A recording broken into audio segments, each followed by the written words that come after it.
Hello friends, Katie here from Salvaged by K. Scott. Welcome back to my channel. In this video, I'm going to be taking a look back at 5 of my favorite flips from 2022.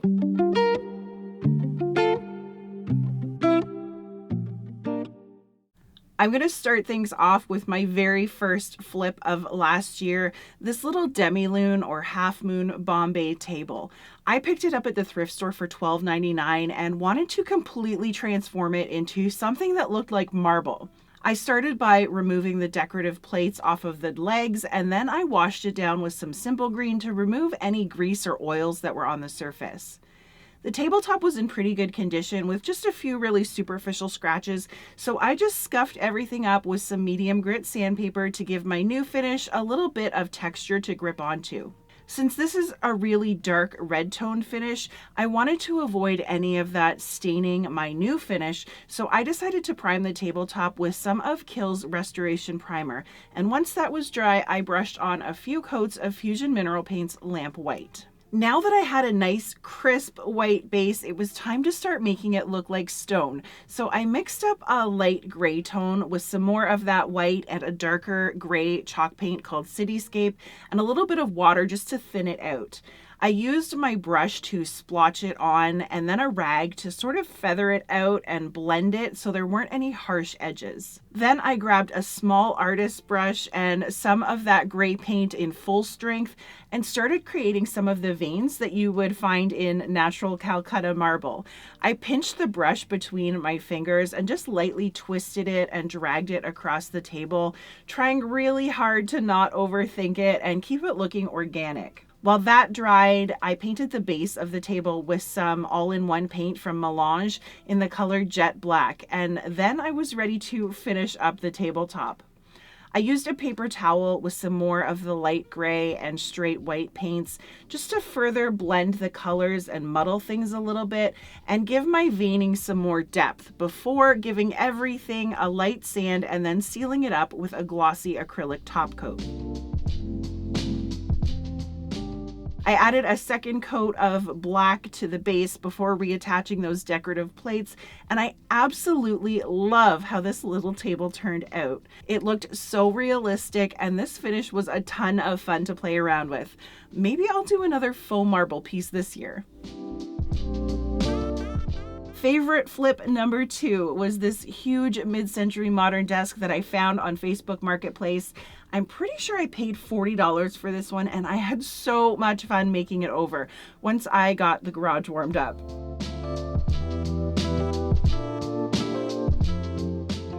I pulled off all of the hardware, washed everything really well, added some new staples to the back panel, and then scuffed up the slick laminate surfaces with some medium grit sandpaper.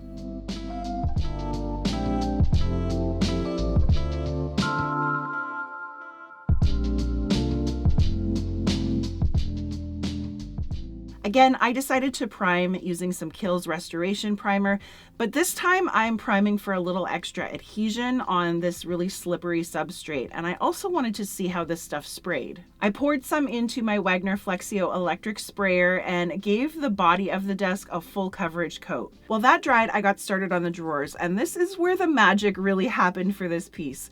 I cut down a ton of these jumbo craft sticks to have square ends, and then I used some wood glue to adhere them to all of the drawer fronts in a herringbone pattern. Once I had each drawer covered, I placed another scrap piece of wood over the top and clamped everything down to hold the sticks in place and keep them really flat while the glue dried. After leaving them to dry overnight, I was ready to trim off all of the overhanging bits, and I used my oscillating multi-tool with a flat cut blade to do that. I filled in all of the little gaps between the sticks with some natural colored wood filler, and while that dried, I painted the rest of the desk in this pretty soft beige called Sandstone. I sprayed my first coat while the desk was upside down so that I could get into and around all of the hard to reach spots. Then I flipped it over and gave it another 2 coats with just a light sand in between to keep things extra smooth. I sanded the wood filler smooth and sealed everything up with a few coats of water-based polyurethane for protection and just to make it really easy to maintain. All that was left to do at this point was add some new hardware, so I traced out the drawer fronts onto some craft paper to make myself a template that I could just transfer from drawer to drawer and drill all of my new holes. This flip went a little bit viral over on my Instagram and TikTok pages, and I've seen so many furniture artists recreate it into all kinds of amazing furniture pieces this year. I absolutely love getting to see all of the different versions of this idea. On to flip number 3. These nightstands were made by Drexel as part of their Dynasty collection, and they had so much character in their original hand-painted chinoiserie fronts. The tops and sides of them, however, were pretty banged up and definitely needed some TLC.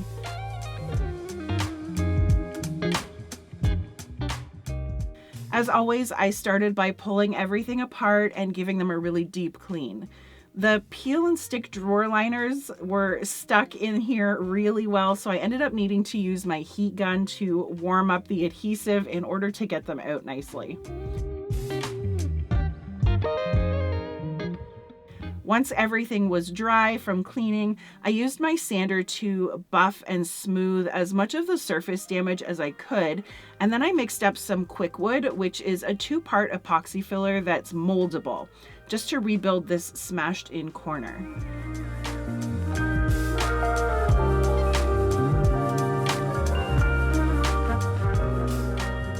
I was determined to keep as much of this original design as I could, so I used some frog tape to mask off the front skirting that was still in pretty good shape and those gorgeous hand-painted doors. While I was doing that, I did end up finding some lifting veneer on one of the tops, so that got a little bit of wood glue and some clamps too.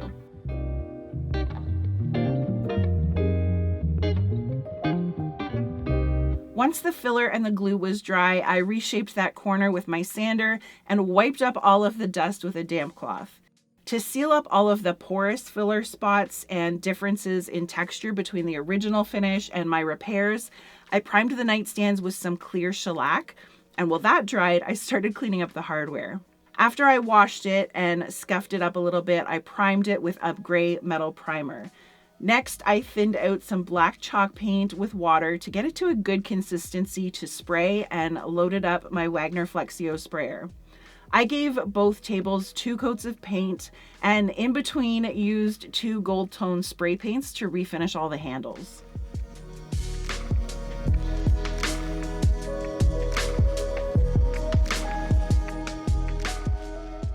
I sprayed on 2 more coats of a water-based polyurethane to seal things up and protect my new paint job, and brought these guys inside to pull them back together. I used a bit of Restore Finish and some wax wood conditioner to restore all of the parts that I had left original and refresh the interiors. I screwed all of the hardware back on, and I was pretty pleased with how these turned out. I think I was able to keep the original charm of these intact while still taking care of all the damage that they'd had. For favorite flip number 4, we've got this trashed little table. I found this one out at the curb, waiting for the garbage truck, and I knew right away that I could save it. The top of this poor table was pretty rough with tons of scratches, worn away finish, and lots of big cigarette burns. But by following the grain all the way across and down over the edge, I could see that this was solid wood and not a veneer, and that let me know that I could sand away most of that damage pretty easily. I started by flipping the table over and just following the screws around until I was able to lift off the legs and apron frame, and then I unscrewed those from each other as well.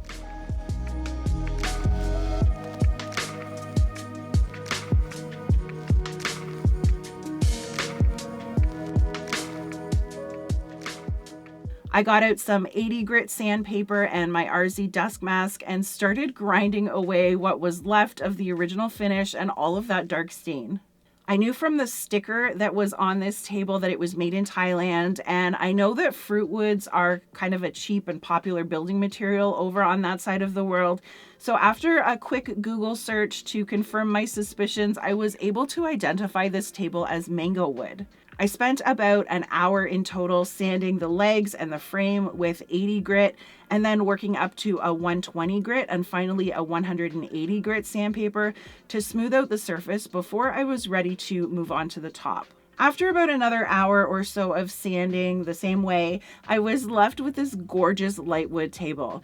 I sanded out as much of the burn marked areas as I could, but I didn't want to end up creating big divots in the top, so there was still a little bit of that damage left behind, but it's good enough for me.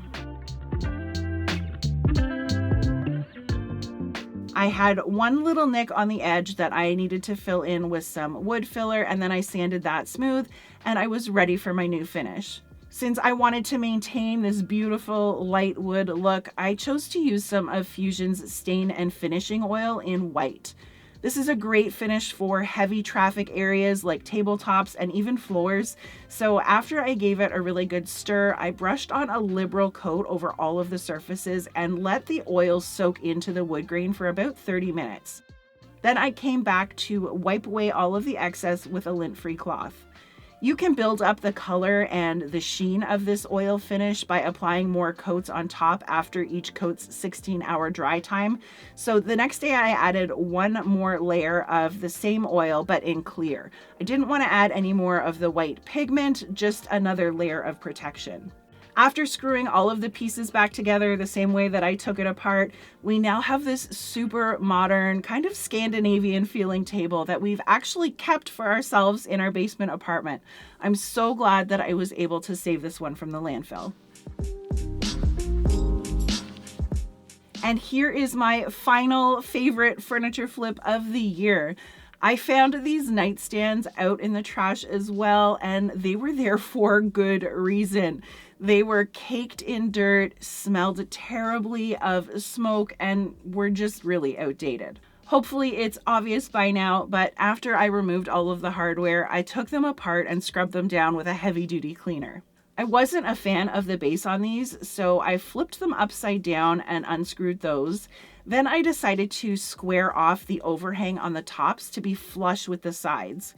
After marking off where I needed to cut, I just used my circular saw to get those as close as I could, and then used some coarse grit sandpaper on my orbital sander to grind away the rest. Next, I mixed up some 2-part epoxy wood filler to fill in the seams where the top and the sides met, and also to smooth out the texture of the now exposed particle board cores. While I was at it, I also filled in all of these router details on the drawer fronts and the old hardware holes. Since these were really deep details, I did need to go back and put another couple of layers over top to get everything filled in and nice and flush, but this filler dries really quickly, so it was a pretty fast process. Now I was ready to continue with my primer.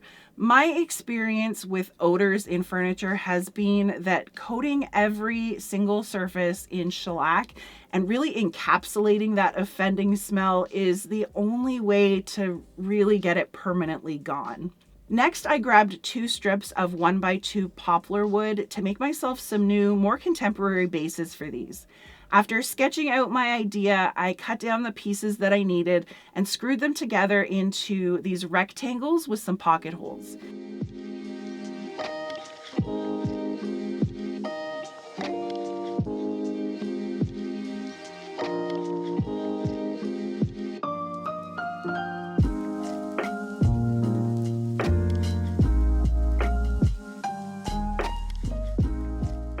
I sanded the wood smooth and stained them with a really light brown color, and while that dried, I painted the boxes and the drawers with some bright white paint.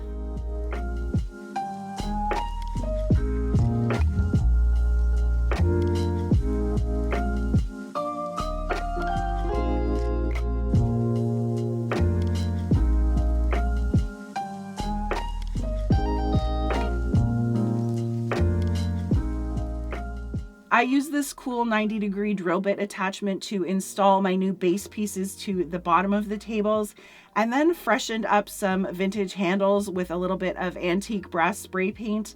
After finding the centers of the drawers, I just drilled some new holes and finished off this flip.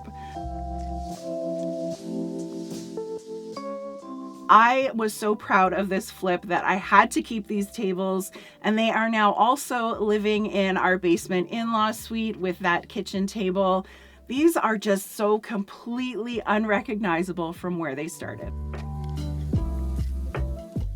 I am not able to do any of this without your continued support with views, comments of encouragement, and shares. So I wanted to take a moment to give you a heartfelt thank you for an incredible 2022. Now I need to toss up my hair and get back into the garage so that I can start working on some fresh furniture flips for 2023.